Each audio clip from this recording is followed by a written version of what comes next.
Magandang araw po sa lahat, lalong-lalo na po sa aming mahal na panel at sa aming tagapayo na si Dr. Dines Tan.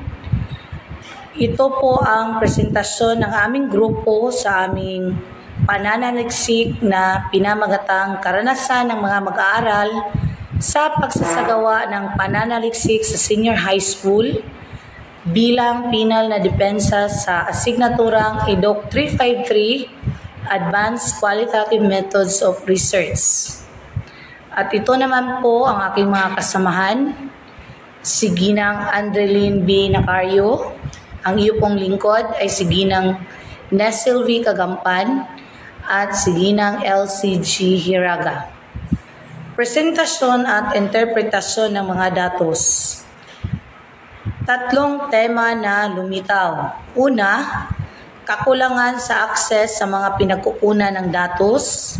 Pangalawa, pagpapalakas ng kolaborasyon sa pagitan ng mga mag-aaral at guro. At ang pangatlo ay pagpapalakas ng kaugnayan sa mga mag-aaral sa pagsasagawa ng pananaliksik. Kakulangan sa akses sa mga pinagkukunan ng datos.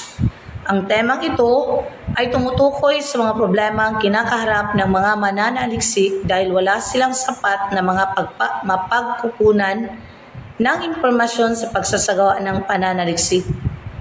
Nagkaroon ng limitadong akses ng pangunahing datos dahil sa kakulangan ng load para sa internet connection.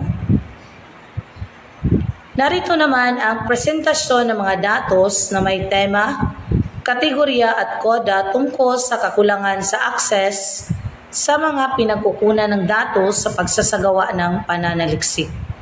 Ito naman yung tema, kakulangan sa akses sa mga pinagkukunan ng datos sa pagsasagawa ng pananaliksik.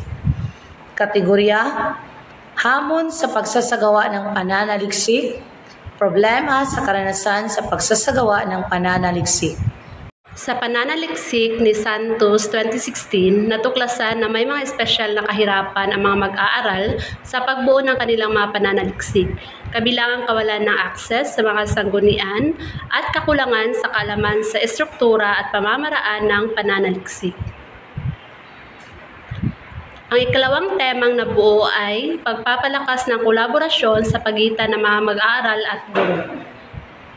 Ang temang ito ay tumutukoy sa pagbibigay diin sa kahalagahan ng magandang ugnayan at pagtutulungan sa pagitan ng mga guro at mag-aaral sa buong proseso ng pananaliksik.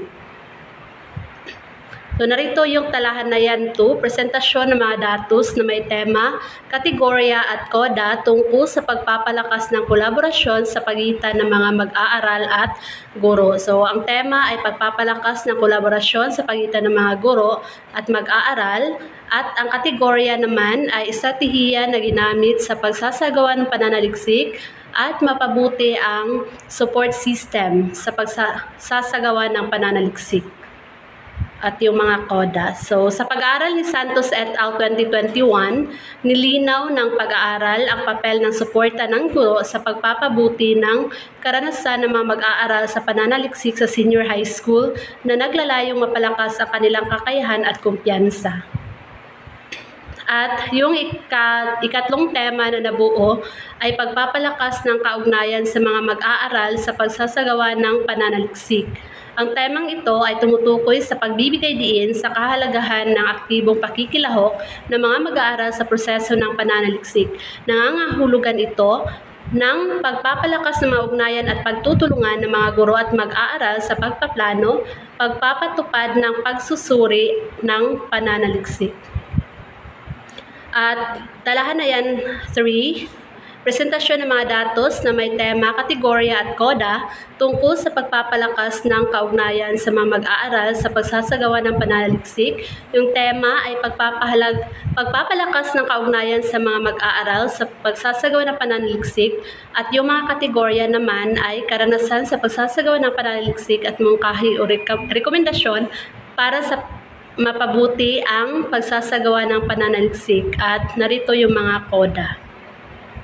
So, sa pagsusuri ni Hernandez et al. 2019, Nilantad ng pag-aaral ang perspektibo ng mga guro at mag-aaral sa paggamit ng pananaliksik bilang isang stratehiya sa pagtuturo at pag-aaral sa senior high school. Konklusyon, batay sa naging resulta, mahalaga ang patuloy na pagsusuri at pagsasapanlipunan sa pagsasagawa ng pananaliksik. Ang mga mag-aaral sa senior high school ay naharap sa mga hamon at problema sa pagsasagawa ng pananaliksik. Itinatampok nito ang pangangailangan para sa suporta at gabay upang matugunan ang mga pangangailangan sa pananaliksik. Itinatampok ng kanilang mga kwento at karanasan ang kahalagahan ng wastong suporta at patnubay mula sa mga guro at iba pang tagapagtaguyod ng edukasyon. Rekomendasyon ng pag-aaral. Mula sa konklusyong nabanggit, ang mga mananaliksik ay nakabuo ng mga sumusunod na rekomendasyon. Mahalaga para sa mga guro at administrasyon na magbigay ng malawak na suporta at direksyon upang matugunan ang mga problema at isyong kinakaharap ng mga mag-aaral sa senior high school habang nagsasagawa ng pananaliksik. Sa loob ng paaralan, mahalaga ang pagkakaroon ng isang grupo ng mga mananaliksik upang maiulat at maibahagi ang karanasan ng mga mag-aaral. Maaring ipresenta ang mga mag-aaral ang kanilang pananaliksik sa isang research symposium, conference o kolokyum. Implikasyon sa pagpapahalaga. Matapos ang masusing pag-aanalisa ng mga datos, nakabuo ang mga mananaliksik ng mga sumusunod na implikasyon sa pagpapahalaga.